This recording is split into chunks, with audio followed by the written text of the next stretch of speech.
세계 여러 가지 문화유산 가운데 특별히 도자기 문화를 빼놓을 수가 없습니다. 특별히 서양 사람들이 동양에서 만드는 이 도자기에 얼마나 애착을 갖는지 모릅니다. 여러분, 도자기로 명성을 얻은 나라 가운데 하나가 일본입니다. 그런데 공교롭게도 일본 도자기의 뿌리는 조선입니다. 삼국시대 이전부터 호시탐탐 조선을 염탐하면서 침략을 일삼던 일본, 백제시대의 도공들을 얼마나 빼돌려서 노예로 부려먹으면서 도자기를 굽게 했습니다. 그러다가 임진왜란을 겪으면서 많은 도공들을 잡아갔습니다. 1592년 임진날을 전후해서 많은 도공들이 노예로 끌려갔지만 일본에서는 조선에서와 같은 도자기를 만들 수 없었습니다. 여러분, 왜 만들 수 없을까요? 조선의 땅의 흙과 일본의 흙은 차이가 있었기 때문입니다. 아무리 훌륭한 작품을 만든다 해도 원재료가 다르면 걸작에 이를 수 없습니다. 그러다가 충청도 공주 출신의 도공이 20년 동안 일본 토지를 샅샅이 다 찾아다니다가 조선의 재료와 같은 흙을 찾아냈습니다. 이때가 1616년입니다. 공주 출신이었던 도공 이삼평, 그가 자기 고향인 계룡산 동학사 입구의 합곡리 마을의 흙과 거의 같은 재료로 도자기를 굽는데 이것이 유럽에서 최고의 인기 상품이었습니다. 그래서 조선의 도공들, 도자기 토지를 따라서 일본 아리따라고 하는 그 지역에 뿌리를 내리게 되었고, 이때부터 서구의 돈을 끌어모으게 됩니다. 여러분, 조선 도공들의 노력으로 얼마나 많은 돈을 벌었는지, 그들은 조선에서 천민 취급을 받던 이삼평을 신으로 떠올리면서 이삼평 신사뿐만 아니라 지금은 이삼평 공원까지 만들어서 관광객을 모으고 있습니다. 콧대 높은 일본인들은 조선의 천민이었던 도공, 그를 신으로까지 숭배한다면 그들이 얼마나 많은 이바지를 했으면 그렇게까지 세웠겠습니까? 그래서 일본인들은 이삼평이 도자기 재료인 백자토를 발견했던 1616년을 그들의 도자기 백자의 원년으로 삼고 있습니다. 이삼평이 도자기에 대한 얼마나 천재인지 지금도 그 고향인 공주에 가면 이삼평 기념비가 있고 이삼평 문화제도 매년 열리고 있습니다. 그런데 여러분, 참으로 아이러니한 것은 일본이 네덜란드 동인도 회사를 통해서 유럽에 수출하면서 엄청난 돈을 벌게 되는데 그 돈이 모여서 메이지 유신의 종잣돈이 되고 이 돈이 일본 철광 산업을 발전시키면서 군용 산업에 투입됩니다. 그리고 세월이 흐르면서 그들이 만들어냈던, 그리고 그들이 무장한 총칼로 우리 조선을 강제 병합하면서 역사의 어두운, 민족에 지울 수 없는 치욕적인 일제강점기를 결국은 우리가 맞이하게 되고 우리가 당하게 됩니다. 그러면 일본에 끌려갔던 이 도공들은 조국에 대한 그리움과 애국심이 없었을까요? 그들에게 애국심이 있었다면 어떻게 적국에 그런 이익을 남기면서 공헌할 수가 있었을까? 그 도공들이 여러 가지 이유가 있겠지만 조선에서는 그들을 받아들이지 않았습니다. 왜냐하면 도공들은 당시 서민도 아니고 천민이었습니다. 사람 취급을 받지 못했습니다. 당시 조선은 성리학을 앞세워서 쇄국 정책에서 농업만을 장려했지 장사치들 거들떠보지도 않고 그들을 천민으로 취급했습니다. 여러분, 자기 조국에서는 천민으로 취급하는데 일본에 가니까 그들에게 융숭한 대접을 하고 있으니 누가 고국을 그리워했겠습니까? 한편 1895년 10월 명성왕후가 일본 사람에 의해서 살해되었을 때 전국 방방곡곡에서 의병이 일어났습니다. 당시 고종인 왕은 공조 판서인 최익현으로 하여금 민심을 안정시키기 위한 선유 대원으로 임명했습니다. 이 임명을 받았을 때 최익현은 사표를 내고 붓을 듭니다. 나라 빼앗긴 침략자들에 대해서 원수를 갚겠다는 저 의병을 내가 어찌 선유할 수가 있겠는가. 그리고 1905년 을사조약에 체결되어 나라를 통째로 일본에 넘기는 역사적인 불운 앞에서 최익현 경기감찰사직을 사직하고, 여러분 70이 넘은 나이에 의병을 잠재우라는 명을 받았던 그가 의병을 일으키기 위해서 충남 청양 고향에 가서 거병을 결의하고 호남으로 출발합니다. 그리고 일본인들의 못된 16가지 죄목을 하나하나 문서로 작성한 뒤 전라도 순창에서 관군에 포위됩니다. 관군이라면 누굽니까? 같은 조선인들 아닙니까? 민족끼리 전투는 불가하다고 선언하고 그 제자 21명과 함께 의관 정제하고 앉아 맹자를 읽다가 체포되어서 3년 금고형을 받고 대마도로 끌려갑니다. 대마도로 끌려간 최익현, 간수장으로부터 일본인이 주는 밥을 먹으니 일본의 법을 거역하지 말라는 말을 듣고 내 어찌 적군이 주는 밥을 먹을 수 있으려는 탄식을 하면서 단식하고 더러운 일본의 밥을 먹지 않겠다고 단식하다가 순국합니다. 오늘날 최익현에 대한 역사적인 평가가 다양하지만 단지 한 가지, 망해가는 조국을 위해서 70이 넘어서 의병 지도자가 되어서 적군에 끌려가서도 민족의 정기를 잃지 않고 조국을 향한 뜨거운 애국심만은 우리가 본받을 일입니다. 그런데 여러분, 성경에서도 보면 민족의 정기를 잃지 않고 애국심을 보인 인물이 등장합니다. 그가 바로 다니엘입니다. 그는 조국이 망할 때 친구들과 함께 바벨론 포로로 잡혀갑니다. 아마도 바벨론 왕국에서는 적군이라 하더라도 총명한 젊은이들을 잘 훈련시켜서 왕실이나 국가에 등용시킬 목적이었던 것 같습니다. 다니엘이 바벨론 궁정에 포로로 잡혀왔을 때 바벨론은 인류 역사의 첫 번째 제국이었습니다.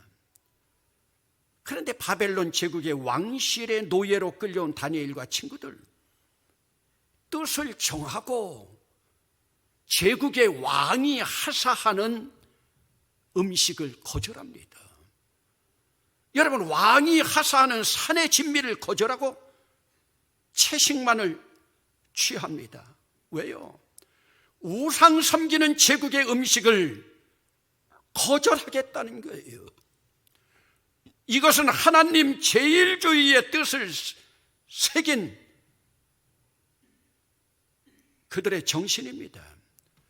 하나님 제일주의로 살아가는 다니엘에게 하나님이 학문에 대한 지혜, 총명, 그리고 꿈까지도 해석하는 능력을 겸비시킵니다.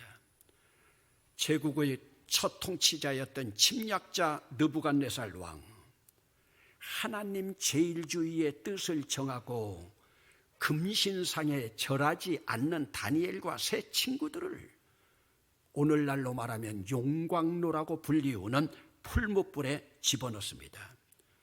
그러나 하나님은 풀무불 속에서도 다니엘과 그 친구들을 지켜주셨습니다. 그렇게 잔인했던 침략자 느부갓네살 감동을 받습니다. 그러면서 다니엘의 하나님을 찬양합니다. 느부갓네살 왕이 죽고 그 아들 벨사살이 왕을 이어받습니다. 이때도 그 넓은 바벨론 제국의 모든 지식인들이 해석하지 못했던 꿈을 다니엘이 해석함으로 벨사살 왕도 감동을 받습니다. 여러분, 적군의 왕들을 감동시킬 수 있는 것이 무엇이었겠습니까? 여러분, 뜻을 하나님께 정했던 다니엘, 결국은 하나님이 지켜주셨습니다. 여러분, 뜻을 정했던 최익현의 애국심이 대마도 감옥의 간수장을 감동시킵니다. 안중근 의사가 여순 감옥에 갇혔을 때에 일본의 장군들이 안중근 의사의 애국심 앞에 무릎을 꿇었다고 하는 일화는 많이 있지 않습니까? 여러분, 이제 인류의 첫 번째 제국이었던 바벨론도 멸망하고 페르시아가 제국으로 들어섭니다. 페르시아 제국의 첫 번째 왕이 다리오였습니다. 여러분, 제국이 바뀌면서 산천초목이 다 편해도 피지배국의 출신인 다니엘 승승장구합니다. 어떻게 새 왕국에서 승승장구할 수 있었겠습니까? 새로운 제국의 다리오 왕은 전국을 120도로 편제해서 120명의 고관들을 세웁니다. 그 고관들을 통솔할 총리 3명을 세웠는데 그들 중에 한 사람이 그들이 바라볼 때 이방인인 피지배국 멸망한 유대의 다니엘이었습니다. 그들 가운데에서도 다니엘이 가장 총명하여 왕의 신임을 받고 있으니 그들이 시기 질투하면서 모략을 꾸밉니다. 그들은 다니엘의 가장 큰 강점을 치고 들어옵니다. 다니엘의 가장 큰 강점이 무엇입니까? 하나님 제일주의입니다. 이 강점을 약화시키기 위해서 다리오 왕을 신격화시키는 작업에 착수해서 법 제정을 합니다. 그러면서 그들은 금신상을 세워놓고 경배케 합니다. 여러분, 이 법은 다니엘을 잡기 위한 30일 동안의 한정적인 법입니다. 이 법은 다니엘을 음모하는 함정이었습니다. 그리고 이것은 제국의 편협한 민족주의의 우월성이었습니다. 이 법령을 위반하는 자, 사자굴 속에 집어넣어 사자밥이 된다는 법령입니다. 결국 다니엘이 절대절명의 위기 순간에 직면하게 됩니다. 여러분, 이런 위기 순간에 직면하게 될 때 신앙인인 우리들은 어찌할 것입니까? 드디어 법령이 공포되고 왕의 도장이 찍혔습니다. 자기를 죽이려는 일환으로 이런 어마어마한 법령이 내렸음에도 다니엘이 어찌했는지 살펴봅시다. 여러분, 오늘 본문 10절 말씀입니다. 한 목소리로 읽어보기를 원합니다. 다니엘이 이 조서에 왕의 도장이 찍힌 것을 알고도 자기 집에 돌아가서는 윗방에 올라가 예루살렘으로 향한 창문을 열고 전에 하던 대로 하루 3번씩 무릎을 꿇고 기도하며 그의 하나님께 감사하였더라.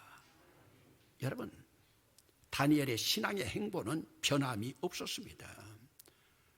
자기에게 죽음의 험난한 고통이 다가오는데 그 앞에서도 노예로 끌려갔던 침략국에서 하나님 임재의 현장인 예루살렘을 향해 창문을 열고 기도했습니다. 늘 하던 대로 기도했습니다. 하루 3번씩 변함없이 기도했습니다. 여러분, 오늘 신앙을 가지고 살아가는 오늘 우리의 모습입니까?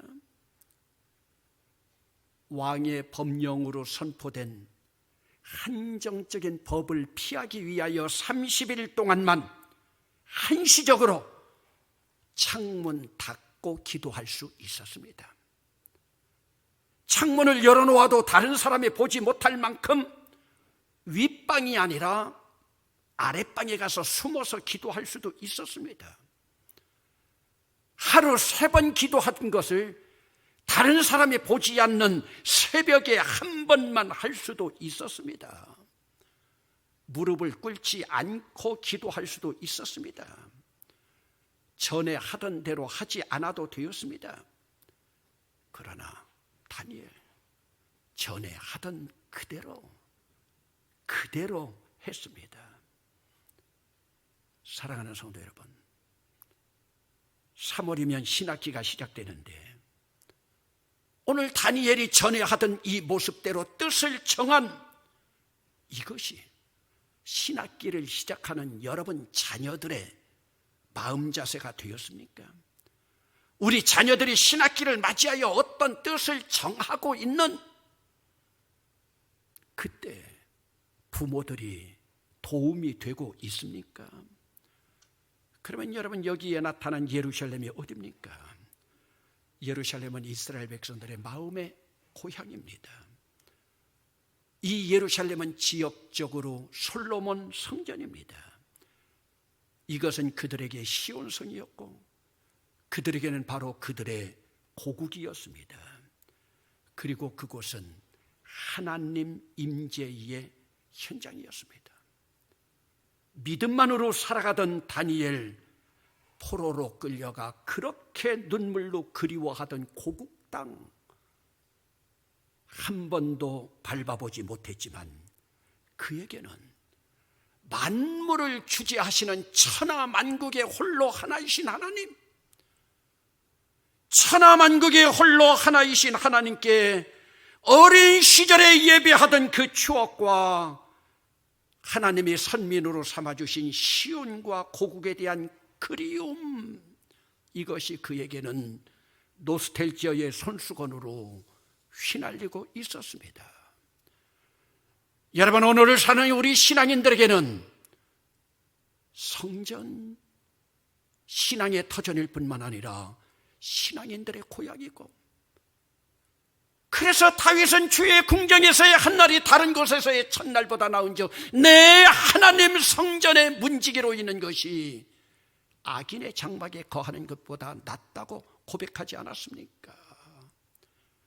여러분, 이 성전, 신앙인들에게는 신앙의 터전이요 조국이기도 합니다.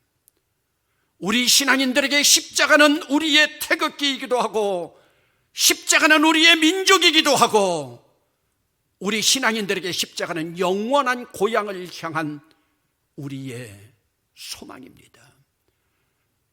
그러기에 성전을 사랑하고 성전을 향하고 성전에서 예배하는 모든 자들은 애국자여야 됩니다. 예수님도 그랬습니다. 조국을 사랑하고 조국을 끌어안고 민족 앞에 통곡하는 신앙인.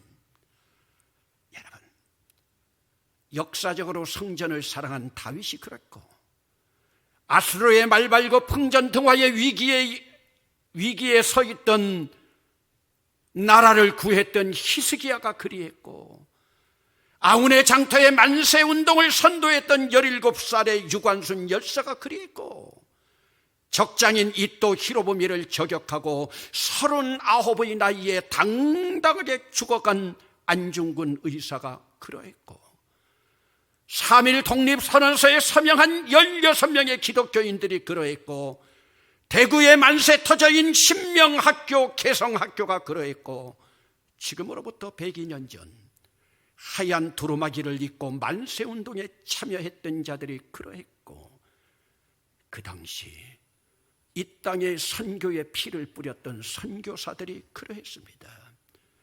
결국 결국 다니엘 법령대로 사자굴에 들어갔습니다. 사자굴이 왕의 도장으로 완전히 봉해졌습니다. 이제 다니엘은 죽은 목숨입니다. 그러나 결국 다니엘은 상처 하나 없이 살아났고, 다니엘을 참소했던 사람들과 그 가족들이 모두 사자굴 속에 들어가서 사자밥이 되었습니다.